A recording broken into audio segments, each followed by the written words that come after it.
Y bueno, esto podríamos continuar con el otro tema, que es el derecho como argumentación, ¿ya? Entonces, aquí vamos a hablar sobre algunos subtemas, que es el lenguaje jurídico, la lógica jurídica del legislador, la lógica jurídica del juez y la interpretación jurídica, ¿ya? Ok, continuamos. Pero primeramente, ¿con qué objetivo vamos a ver estos temas acerca del lenguaje, las lógicas del juez, legislador? Pues según el objetivo es analizar las diferentes teorías sobre el razonamiento, la interpretación y la argumentación jurídica. ¿Ok? Bien, entonces comenzamos con el primer subtema, que es acerca del lenguaje jurídico. El lenguaje. Giovanni Sartori, en su obra La política y método en las ciencias sociales, se adentra en el tema del lenguaje y el pensamiento. Para este autor, el lenguaje no es indispensable para el pensamiento, pero es indispensable para comunicar el pensamiento. De allí que las palabras resulten tan necesarias tanto para pensar como para hablar. De su tesis se desprende que si una realidad no tiene nombre, ella no es pensable porque no queda identificada. Dicho esto, entendemos por lenguaje a un universo de signos que tienen un significado en el mundo real. A cada palabra puede atribuírsele varios significados. El número de palabras de cualquier lengua natural es mucho más reducida que el número de significados que tenemos en mente cuando las empleamos. Asimismo, esa polivalencia de las palabras supone tanto como una ventaja y una desventaja. ¿Por qué una ventaja? Puesto que nos permite traspasar los límites establecidos por el vocabulario y asimismo enriquecer el vasto acervo del saber.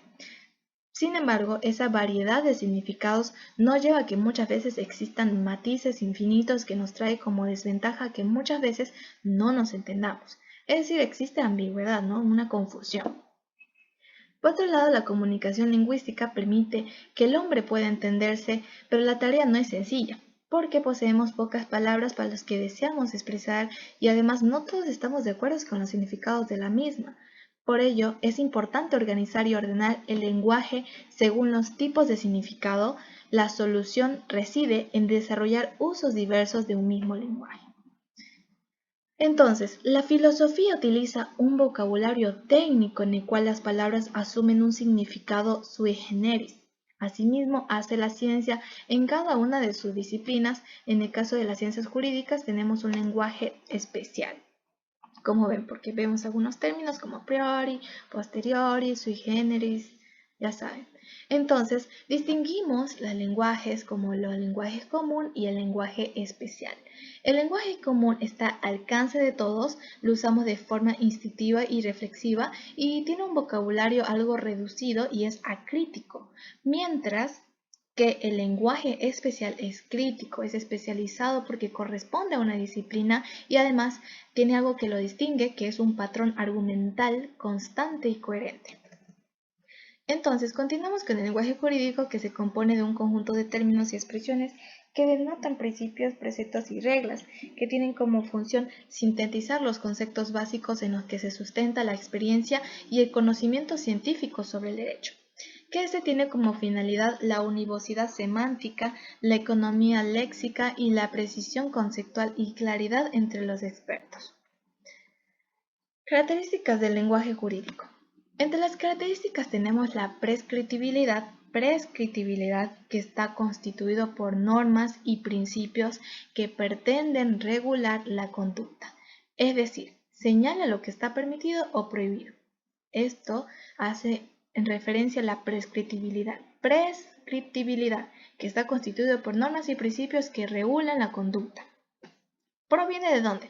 Del latín, que la mayor parte tiene su origen en el latín romano-germánico, por ejemplo, abogado, civil, delincuente, equidad, fideicomiso, usufructo, sanción, etc. Está provisto de tecnicismos latinos o frases que indican principios generales, como por ejemplo el principio penal indubio pro reo, es decir, en caso de duda hay que estar a favor del reo. También utiliza muchas voces de habla común, pero con un significado preciso, por ejemplo, auto, oficio, juicio, sala, diligencia.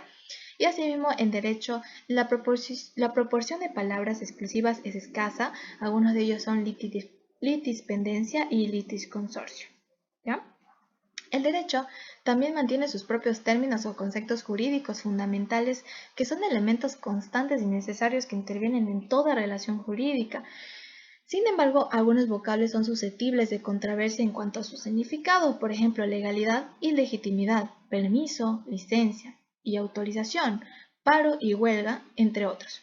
Es importante indicar que para la redacción de las normas jurídicas no se emplea exclusivamente el lenguaje jurídico, puesto que las normas abarcan distintos ámbitos de la realidad y muchas veces para su redacción hay que usar lenguaje técnico especializado, además del jurídico.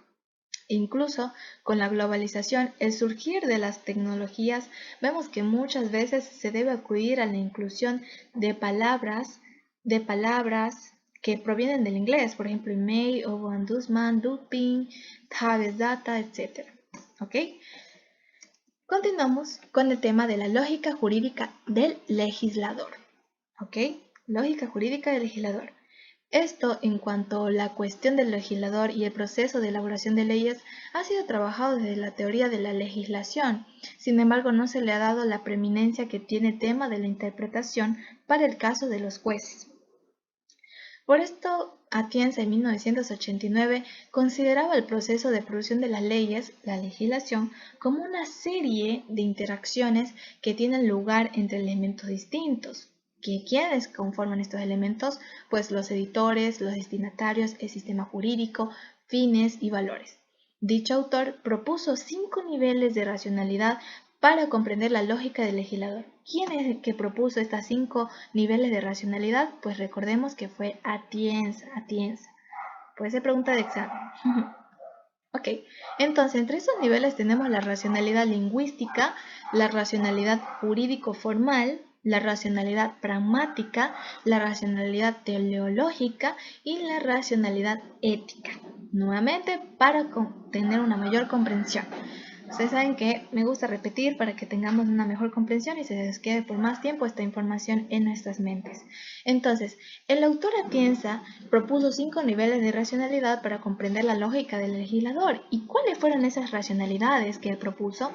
Pues la ética, la racionalidad ética, la racionalidad lingüística, la racionalidad jurídico-formal, la racionalidad pragmática y no se olviden de la racionalidad teleológica. ¿Ok? A continuación, presentemos un cuadro en el cual se relacionan los elementos con los distintos niveles de racionalidad. Bien, tenemos el emisor, destinatario, sistema jurídico, que es el conjunto de enunciados, el mensaje, los fines, que deben ser de claridad y precisión, y los valores, que es la comunicación. Por otra parte, el órgano al que se atribuye capacidad de producir, que es el Parlamento, los destinatarios serían los individuos y los órganos que dirigen las leyes. El sistema jurídico sería el conjunto de normas. Los fines sería sistematicidad con una plenitud y coherencia. Y los valores pues, que se inculcarían aquí serían la seguridad y previsibilidad. Por otra parte, tenemos que como editor tenemos al órgano al que se presta obediencia, que es el soberano. Su destinatario sería la burocracia, individuos que prestan obediencia, que serían los súbditos. El sistema jurídico que requeriría aquí sería el conjunto de normas eficaces. Los fines los fines de esto sería el cumplimiento de las normas en acciones, y los valores que inculcarían sería el mantenimiento del orden y la eficacia. Tenemos los portadores de intereses sociales, que son los grupos de presiones o particulares, que los destinatarios serían los afectados por la regulación del interés o necesidad social. En este sistema tendríamos un conjunto de medios, conocimiento psicológico, sociológico, económico, para conseguir fines sociales. Entre los fines, que sería en este caso, sería el cumplimiento de objetivos sociales, redistribución de la riqueza, aumento o disminución de la protección social, y pues el valor que se inculcaría sería la eficiencia social. Por otro lado, otro de los destinatarios que contemplarían este cuadro como elementos con los distintos niveles de racionalidad sería la autoridad legítima, que los destinatarios serían los obligados moralmente a obedecer las leyes. Un conjunto de normas, acciones e instituciones evaluables éticamente correspondería al sistema jurídico. Los fines, ¿cuáles serían? Pues la que haya una libertad, una igualdad, una justicia, y los valores que se inculcarían en este caso serían la naturaleza, dignidad humana, consenso, etc. Bien, entonces en esto la posición de Atienza no es acogida por toda la doctrina, porque algunos dicen que dicha racionalidad no es suficiente y estiman que deben acogerse a una posición interdisciplinaria que permita comprender cómo actúa o debe actuar el legislador. La concesión tradicional identifica la labor hermenéutica como una tarea tendente a descubrir el significado de la ley, es decir, el sentido objetivo depositado en la letra de la ley. ¿Ok? Dentro de la metodología de la concesión tradicional, la semántica de la voluntad se configura como un punto fundamental para la justificación de las decisiones del legislador. El sentido objetivo proveniente de la letra de la ley como la voluntad del legislador o una instancia racional profunda debe entenderse como una interpretación autorizada o correcta en la letra de ley. ¿Ya? Continuamos con las consideraciones previas sobre la legislación, pues tenemos que en los siglos XIX y XX se caracterizaron sobre todo por la proliferación de normas legisladas, ¿ok? También asimismo como la carencia de especialistas en la legislación. No había un cuerpo doctrinal dedicado al problema de la legislación, tampoco existían problemas, bueno, aquí sí existían problemas políticos, como aún siguen, pero previamente pues sí, asimismo existían problemas políticos, semánticos, técnico-jurídicos y lógicos en la creación normativa, como existía un bullying caracterizada al derecho como un conjunto de normas que tiene un carácter semántico. Y entre otras características, como el carácter semántico, pues se vinculaba con la noción de consecuencia lógica o deductiva, y el derecho puede reconstruirse como un sistema deductivo, axiomático, normativo y jurídico. Y como punto 2 tenemos que el sistema jurídico, bajo la noción del legislador racional.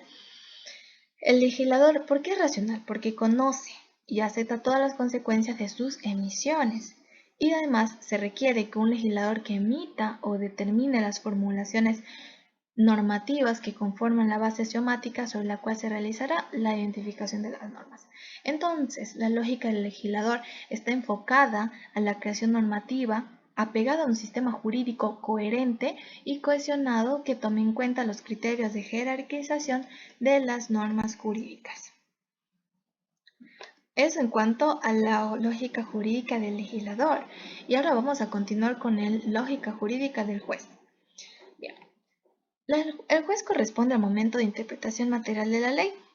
En algunos casos, el órgano requiere de un alto grado de discrecionalidad, tal vez acotado en el sentido de realista moderado, y la interpretación se convierte de ese modo en un elemento de enorme relevancia. Es en esto donde los sistemas anglosajones, el juez tiene un amplio grado de discrecionalidad. En cambio, en el sistema continental de tradición romana germánica es mucho más limitado y debe el juez someterse en principio a la hermenéutica jurídica y a la interpretación que deriva de la letra de la ley y de la voluntad del legislador. Para ello, utiliza la interpretación que se relaciona con la ciencia que estudia la corrección lógica de los razonamientos que quienes elaboran, interpretan y aplican las normas jurídicas. El conocimiento de la lógica y el sistema constituye un imperativo para el juez y las partes. La sana crítica impone el conocimiento de premisas verdaderas. Y bueno, entre los criterios que el juez toma para interpretar la ley, ¿cuáles son? Estos criterios, pues, la letra de la ley, el espíritu de la ley, la analogía, los principios generales de derecho, la doctrina, y serían estos 5. Los criterios que el juez toma para interpretar la ley, ¿cuáles son? La letra de la ley, su espíritu de la ley, la analogía, los principios generales de derecho y la doctrina. Recordemos esto, ¿sí?